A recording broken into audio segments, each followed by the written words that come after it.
নমস্কার। আজকে আরেকটি নতুন রান্না নিয়ে আসলাম।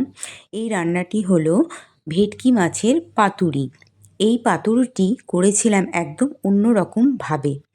বাজার থেকে মাঝে সাঝে মিষ্টি কুমড়ো নিয়ে আসে রান্নার জন্য। এই মিষ্টি কুমড়োয় অনেক সময় অনেক বীজ থাকে। আমি মিষ্টি কুমড়োর বীজগুলোকে না ফেলে দিয়ে ওগুলো আমি আমার বাগানে ছড়িয়ে দিয়েছিলাম, তার থেকে বেশ গাছ জন্মেছিল। তাই আমি বাগানের থেকে ওই মিষ্টি কুমড়োর গাছটির থেকে কচি কচি দেখে বেশ কিছু পাতা তুলে নিয়ে এসেছিলাম, আর ওই পাতা দিয়েই আমি বানিয়ে ফেলেছিলাম ভেটকি মাছের পাতুরি। এই ভেটকি মাছের পাতুরিটি প্রধানত কলা গাছের পাতা দিয়েই তৈরি হয়। যেহেতু আমার বাগানে বা আমার কাছে সেই সময় কলা পাতা ছিল না, সে কারণে আমি মিষ্টি কুমড়োর পাতা তুলে নিয়ে এসে এই পাতুরিটি তৈরি করেছিলাম। হাজবেন্ড খেতে পছন্দ করে এই ভেটকি মাছের পাতুরিটি, সেই কারণে ওর জন্মদিনে আমি তৈরি করেছিলাম ভেটকি মাছের পাতুরি মিষ্টি কুমড়ো গাছের পাতা দিয়ে। আসুন দেখে নিই কীভাবে করেছিলাম এই রান্নাটি। আমি কাঁটাবিহীন 5 পিস বড় সাইজের ভেটকি মাছ নিয়ে নিয়েছিলাম। এরপর আমি একটা গোটা পাতিলেবু রস করে ওর মধ্যে দিয়ে ও লবণ দিয়ে বেশ কিছুক্ষণ আধ ঘন্টা সময় মতন আমি ম্যারিনেশন করে রেখে দিয়েছিলাম। মশলার জন্য নিয়েছিলাম সাদা ও কালো দু রকমের সর্ষে 5 চামচ ও দুটো কাঁচা লঙ্কা, এগুলো একসঙ্গে বেটে নিয়েছিলাম। আর নিয়েছিলাম 10-12টা কাজু বাদাম, তার সঙ্গে 4 চামচ পোস্ত, এটা একসঙ্গে পেস্ট করে নিয়েছিলাম।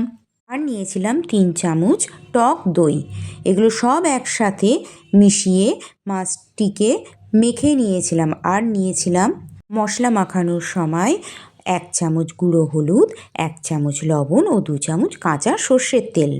ভালো করে মাছের সাথে এই মশলাগুলো মেখে ম্যারিনেট করে নেবার পর আমি দুটো করে কুমড়ো পাতা নিয়ে ওর মধ্যে মাছের পেটিগুলো বসিয়ে মশলা দিয়ে ঢেকে মুড়ে নিয়েছিলাম।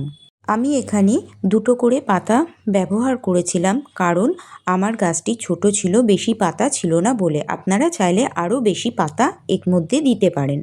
আমি এখানে পাতাগুলোকে সুতো দিয়ে বাঁধিনি, কারণ কুমড়ো পাতা হয় নরম, তেলে দিলেই গলে যায়।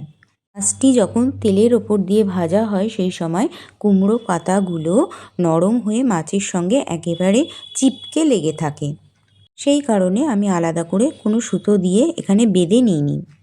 এবার আমি গ্যাসের ওভেনে একটি ফ্রাই প্যান বসিয়ে তাতে বেশ কিছু তেল দিয়ে আমি পাতায় মুড়ে রাখা ভেটকি মাছের পাতুরিগুলিকে তেলের মধ্যে দিয়ে এপিট ওপিট করে ভেজে নিতে থাকি।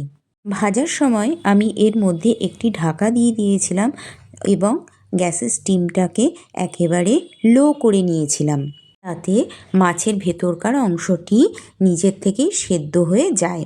এই পদ্ধতিতে না রান্না করলে মাছের ভেতরকার অংশটা কাঁচা থেকে যাবে এবং উপরের অংশটি পুড়ে যাবে। স্টিমটিকে আমি লোতে রেখে ঢাকা দিয়ে 30 মিনিট ধরে এভাবে ভেজে নিয়ে নামিয়ে নিয়েছিলাম। হয়ে গেল ভেটকি মাছের পাতুরি রান্না।